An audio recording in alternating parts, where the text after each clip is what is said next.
Je hebt net gezien dat ik een stukje schroefdraad al weghaal, maar ik vergeet eigenlijk eerst op te meten hoe hoog het is. De bedoeling is dat ik een stuk weghaal uit het nieuwe motorblok van het schroefdraad in een vorm, zodat ik met het plaatsen van nieuw schroefdraad zoveel mogelijk houvast heb. En ik ga het nieuwe schroefdraad eigenlijk uit het oude motorblok zagen. Zodat ik gewoon een compleet nieuw heel schroefdraad heb. En met JB Weld vastzetten. Ja, je moet natuurlijk wel een klein beetje meten. Ja, je moet natuurlijk wel een klein beetje meten hoe hoog die moet komen te liggen. Even kijken of we het een beetje zo kunnen meten. Nou, ik zet hem er hier tussen. Weten of hij een beetje goed uitkomt.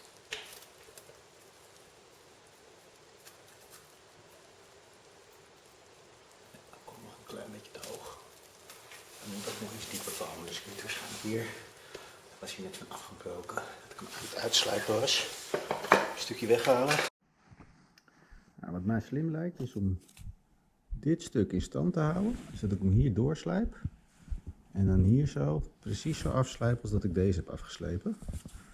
En dat ik hem er zo in plaats. Dan zet ik hem hier vast en hier vast met de epoxy. En dan denk ik dat het wel goed vast zit. En dan hebben we dus gewoon een mooi schroefdraad.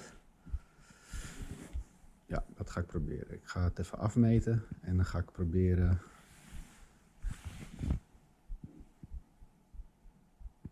dit stuk er nog even afhalen. En dan ga ik dit er ook afslijpen. Ja. Ja, ik heb het afgetekend. Ik moet even dit stukje eraf halen. En dan zou die, als het goed is, netjes erin passen, zo betekent. Alleen even te twijfelen. Ja. Of het een goede stukje is.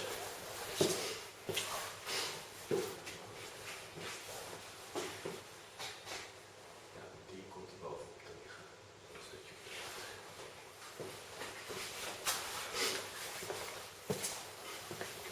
Dit hokje moet eruit.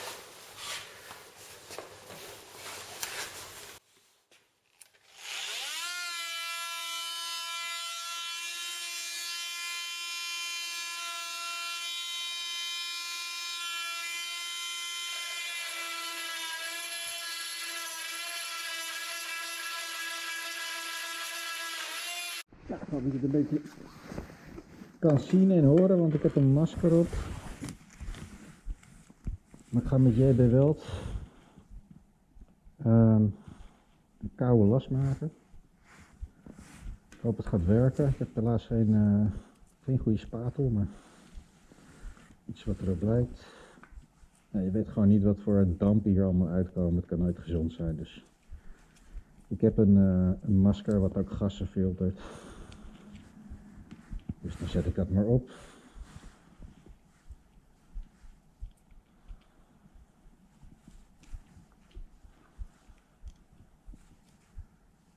Zo. Ik ga eentje verlijmen. Het moet dus met JB Weld allebei evenveel zijn, een 1-op-1 verbinding. Nou doe ik ze nou verkeerd om, maar who cares. En dit moet ik even in de vermenger. Schroevendraadje voor gepakt. Tot het één kleur wordt. Dat stond in de gebruiksaanwijzing, dus ja, dat gaan we dan maar doen. En dan moeten we de oppervlakte even insmeren. Dit lijkt me wel één kleur.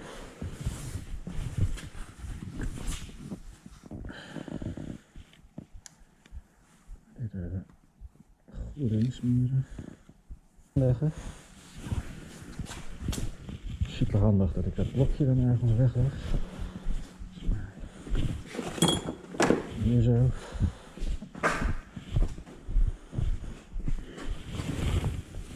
Oké. Die ook maar een beetje insmeren.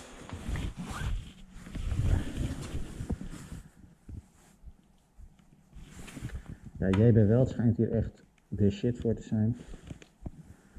Kan een hoop temperatuur hebben. En schijnt echt super sterk te verlijmen. Dus dat hopen we dan maar.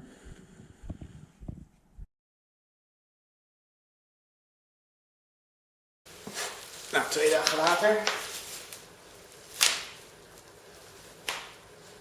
is de lijm toch wel uitgehard en ik heb er eventjes een bout in gedaan. Ja, en als het beweegt, er is geen beweging in te krijgen. Het is echt, het zit muurvast. Dus ik heb goede hoop dat dit wel gelukt is.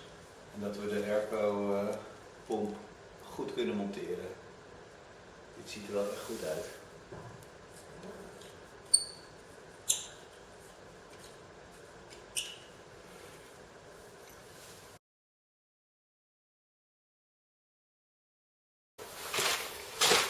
Nou, volgende week. Blijkbaar heb ik niet het juiste onderdeel besteld en is deze voor een Peugeot of Citroën bedoeld. Dus hij past er niet helemaal lekker op. Ik heb hem nu geklemd in het blok en deze bijtel past er precies tussen dat hij goed geklemd wordt. Dus als het goed is, zou het zo wel moeten lukken. Lekker geklooi.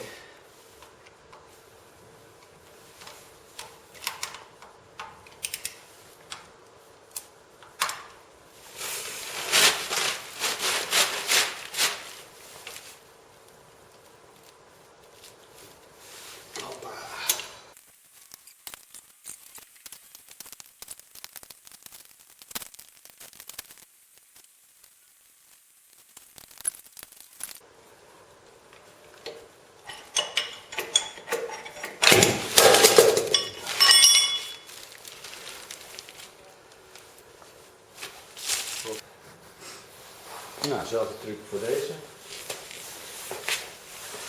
Deze hangt alleen, is dat zo lastiger. Denk ik. Misschien moet ik hem gaat zakken.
Even checken of de rubbers er wel op zitten. Yes.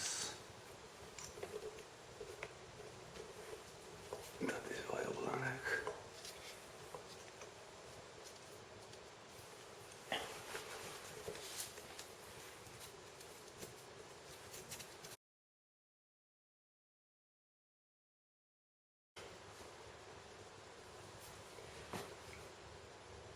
Nou, weer een tegenvaller.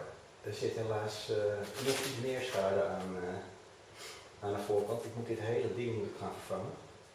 Hier is een onderdeel afgebroken. En hier zit een heel groot gat in. Dus het is denk ik de inlaat. Ja, dit is zeker de inlaat. Die moet ik eraf gaan halen en van de oude motor over gaan zetten. Want dit gaat zeker niet werken. Dat is best wel balen. Maar ja, is niet anders. Ik ga het even omzetten en hopen dat het niet te veel werk is.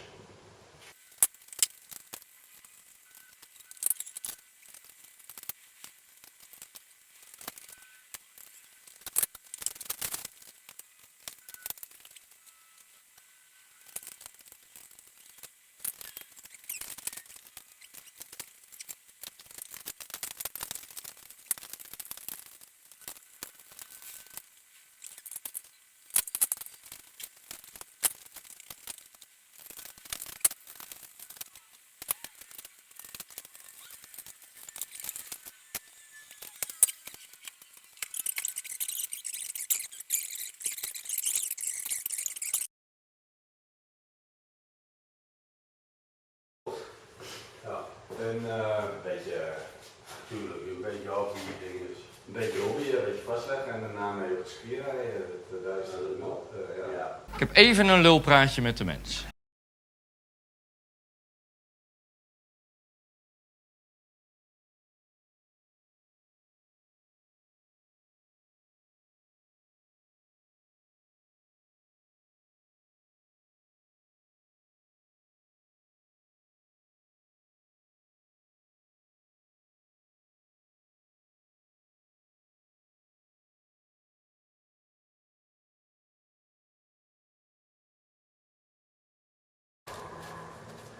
Een stuk uitvallen. Dan wordt het ook gewoon. Hopla, nog een.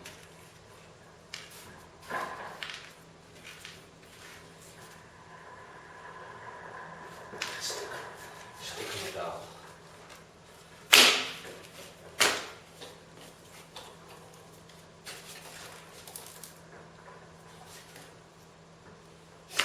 Ik denk dat ik maar eens ga kijken wat zo'n onderdeel kost, want dit is eigenlijk niet over te zetten.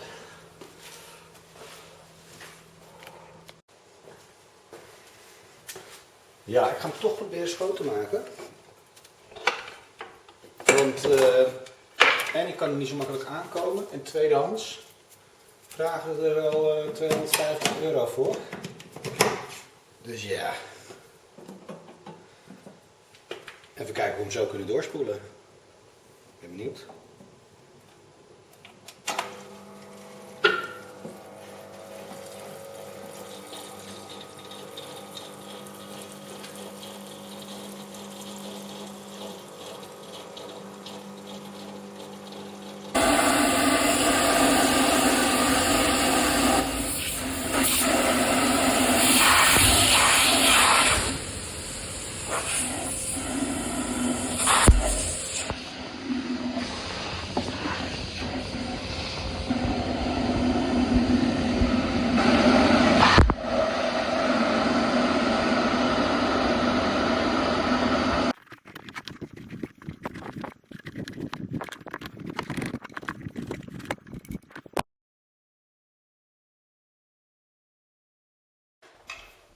Ja, zo doe je de compressietest dus niet. Ik had op aanraden van een neef van mij een compressietester gehaald. En ik wil hier alle cilinders gaan testen op compressie. En ik wist niet precies hoe ik het motorblok gedraaid kreeg. Moet ik hem natuurlijk uiten. En ik doe het even met een lange stang, maar dat gaat niet snel genoeg. En je kan op die manier niet goed de compressie meten, denk ik. Je moet eigenlijk de startmotor gemonteerd hebben. Dus ik heb eigenlijk uiteindelijk de versnellingsbak gemonteerd. En op de versnellingsbak monteer je de startmotor. Daar schroef je hem op vast, daarom heb ik de versnellingsbak. Ik had een bracket misschien kunnen maken ook, maar ik dacht, nou dan monteer ik ook gelijk de versnellingsbak. En dan zet ik de startmotor daar ook op. En heb ik de startmotor met de accu eigenlijk aangesloten. Ik heb daar ook een paar filmpjes van, dus die zal ik eventjes zo neerzetten. Maar voordat de compressie echt goed ging werken, heb ik een beetje olie in de cilinders gespoten. Vanaf deze kant gezien in ieder geval. En ik had nog carbon cleaner van een vorige auto. Had ik een keer gekocht. Die heb ik in de inlaatpoorten gespoten. Omdat kleppen er ook best wel ranzig uitzagen eigenlijk. En de motor heeft ook al een tijdje stilgelegen. En eigenlijk nadat ik die carbon cleaner erin gespoten had en de olie in de cilinders had gespoten, het blok met de startmotor een aantal wentelingen had laten maken, ging hij eigenlijk steeds beter compressie meten en kwam ik op alle cilinders op ongeveer 175 psi uit. En dat is naar mijn idee best oké. En ik verwacht ook eigenlijk dat als die echt draait, dat die zich ook een beetje schoon draait en mogelijk nog meer compressie zal geven. Maar ik was hier eigenlijk al blij mee met het idee van oké, ja, dan durf ik het ook aan om hem straks te gaan inbouwen.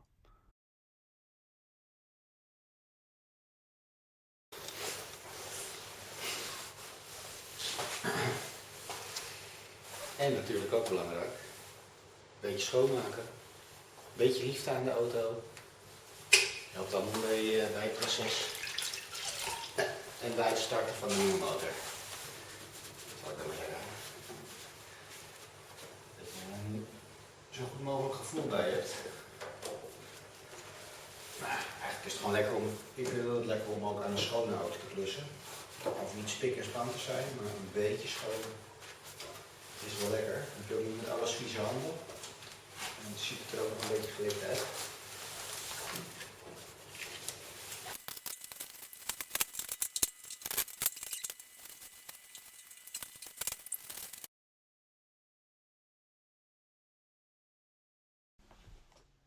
Ja, hier ga ik dus het laatste stukje schroefdraad voorbereiden. Eigenlijk het minst, ja, wel belangrijk dat er schroefdraad zit, maar het is eigenlijk naar mijn idee de minst belangrijkste schroefdraad voor het aansluiten van de airco-pomp. Omdat er, ja, ik denk het minste kracht op komt te staan. Maar het is wel fijn als er schroefdraad zit. Ik kan er helaas niet zo goed bij komen met de boor. Dus ik loop een beetje te hannissen. Ik heb ook nog nooit schroefdraad getapt. Er zit dus JB Weld heb ik erin gedaan. Dat is al dagen uitgehard. En daar ga ik nu een gat in boren. Op dezelfde plek ongeveer als waar het schroefdraad zat. En eigenlijk, ja, als je eenmaal gaat boren met de juiste maat boor. Die boor is dus net iets kleiner dan het schroefdraad dat ik ga tappen. Zou het goed, ja, verwacht ik dat ik gewoon goed uitkom. Nou, dat gaat ook eigenlijk goed. En vervolgens heb ik ook het schroefdraad kunnen tappen. Ik heb ongeveer 1 centimeter schroefdraad kunnen tappen.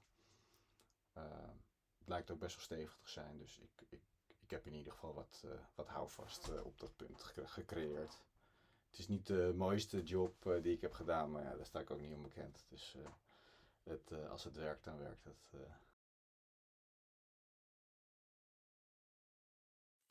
Ja, de motor erin bouwen ging eigenlijk super vlot. Ik ben er totaal, ik denk 3 kwartier mee bezig geweest. Dat vond ik vrij snel, in mijn eentje. En ik was echt heel blij met het kantelmechanisme wat aan de takel zit. Waarmee je het motorblok een beetje kan kantelen. En ja, ik had het meeste moeite met de rechter motorsteun. Die is echt moeilijk te monteren, omdat er op allerlei plekken bouten zitten waarmee je hem vast moet zetten, waar je bijna niet bij kan. Maar ja, al met al viel het me hartstikke mee. Ik moet nu nog alles gaan aansluiten, dus in de volgende aflevering zal je zien hopelijk dat ik de motor kan starten. Dat wordt heel spannend. Maar hij hangt erin, dus ik kan alles gaan aansluiten. Daar ben ik wel echt super blij mee. Thanks voor het kijken en tot de volgende keer. Hopelijk.